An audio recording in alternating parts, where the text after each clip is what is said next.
নমস্কার বন্ধুরা, জিএচি কিচেন চ্যানেলে সবাইকে স্বাগত। প্রতিদিনের মতো আজকেও নতুন একটা রেসিপি নিয়ে আপনাদের সামনে চলে আসলাম। তো আমি আজকে খুবই নতুন একটা রেসিপি নিয়ে আপনাদের সামনে চলে আসলাম। আমি আজকে রান্না করব চাল কুমড়ো দিয়ে ডিমের কারি। তো বন্ধুরা দেখতে থাকো। প্রথমে আমি কুমড়োটা ছোটো ছোটো করে কেটে নিয়েছি।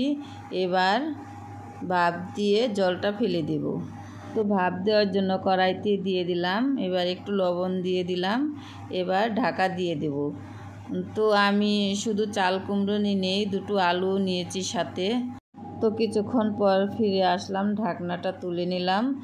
এবার কুমড়োগুলো সেদ্ধ করা হয়ে গেছে, এবার নামিয়ে নেব। তো আমি একটা থালার মধ্যে তুলে নিলাম। তো এবার ডিমগুলো সেদ্ধ করে নেব। সেদ্ধ করার জন্য আমি কড়াইতে দিয়ে দিলাম, একটু লবণ দিয়ে দিলাম, এবার ঢাকনা দিয়ে ঢেকে দেব। তো ডিমগুলো সেদ্ধ করা হয়ে গেছে, এবার খোসা ছাড়িয়ে নেব।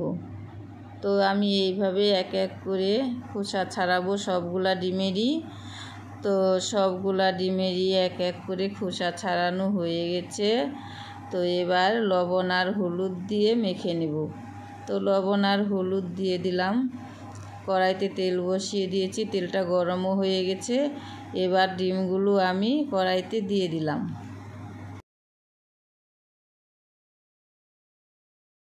তো ডিমগুলো আমি গোল্ডেন কালার করে ভেজে নেব। তো ডিমগুলো ভাজা হয়ে গেছে, এবার তুলে নিচ্ছি।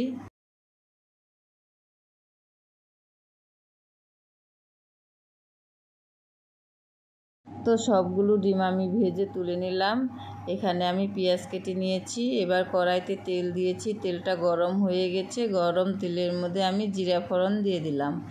জিরেটা লাল লাল হয়ে গেলে ওর মধ্যে আমি পেঁয়াজগুলো দিয়ে দিলাম। পেঁয়াজগুলো দিয়ে এইভাবে নেড়ে চেড়ে একটু গোল্ডেন কালার করে নিব। তারপর এর মধ্যে সেদ্ধ করে রাখা কুমড়োগুলো দিয়ে দিলাম।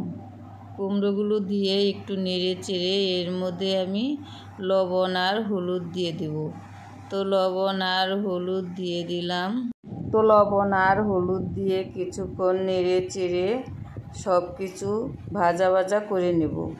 সব কিছু ভাজা ভাজা হয়ে গেলে তারপর এর মধ্যে সব মশলাগুলো দিয়ে দেব।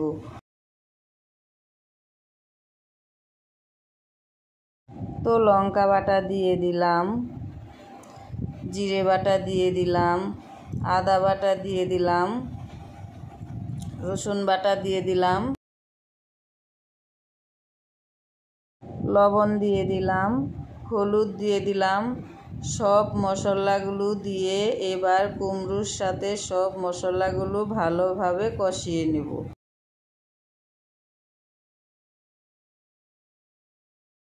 তো সব কিছু খুব ভালোভাবে কষানো হয়ে গেছে, এবার জল দিয়ে দিলাম। তো জলটা ফুটে গেছে, এবার ডিমগুলো দিয়ে দিলাম। তো ডিমগুলো দিয়ে একটু নেড়ে দিলাম। তো ডিম দেওয়ার পরও ঝোলটা ভালোভাবে ফুটে গেছে, ঝোলটা হয়েও গেছে। এবার গরম মশলা দিয়ে দিলাম। গরম মশলা দেওয়ার পর একটু নেড়ে দেব। তো হয়ে গেল কুমড়ো দিয়ে ডিমের কারি রান্না করা, এবার নামিয়ে নেব। তো বন্ধুরা দেখতে খুবই সুন্দর হয়েছে, খেতেও খুব ভালো হয়েছিল। কুমড়োগুলো খেতে আরও বেশি ভালো হয়েছিল। তো আজকের মতো এই পর্যন্তই, দেখা হচ্ছে অন্য কোনো রেসিপিতে। ততক্ষণের জন্য টাটা, বাই বাই।